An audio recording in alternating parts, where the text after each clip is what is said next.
Working in ICTs has traditionally been an exclusively or almost exclusively male preserve.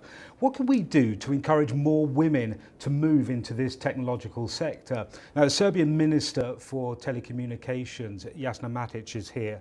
What are you doing to try to encourage more women to move into technological fields?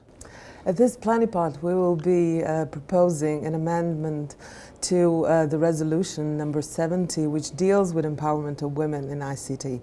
And we will have several course of actions, so to speak. And the first of those is that you want to set up a network of leaders in telecommunications, female leaders in telecommunications. What are you going to achieve with that? We would like to formalize a network of women who make decisions in ICT and show that there is a number of women which have made prominent careers, and to have them as role models for others.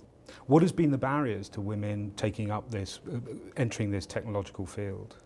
I think the barriers start early on from elementary schools. Girls are not encouraged to go into natural sciences, right, mathematics and physics, and then it just carries on. So you're really having to start right from the beginning? Yes, that's why we will be proposing to organize a Girls' Day, which will be a global manifestation encouraging girls to take career paths in ICT and to choose their education paths accordingly.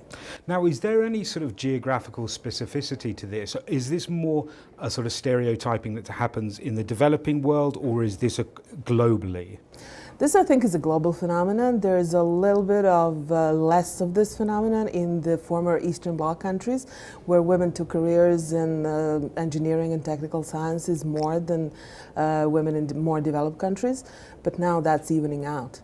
And how can you encourage girls to take up science as a subject at an earlier stage? I think just being open to their talents. The teachers also need to look for girls talented for maths and physics and natural sciences and bring this out in them. Tell me about your personal background. Is your background scientific and in telecommunications? I have an engineering background. I actually designed steel constructions for a number of years, and then I went to have an MBA. And what sort of pressure did you feel? Did you feel that you were being treated as a bit of an oddity when you decided to take this path? Yes, I remember when I was 15 and when I first took math as my major in high school, I was one of 3 girls in a class of 30, so you can imagine the peer pressure you get there.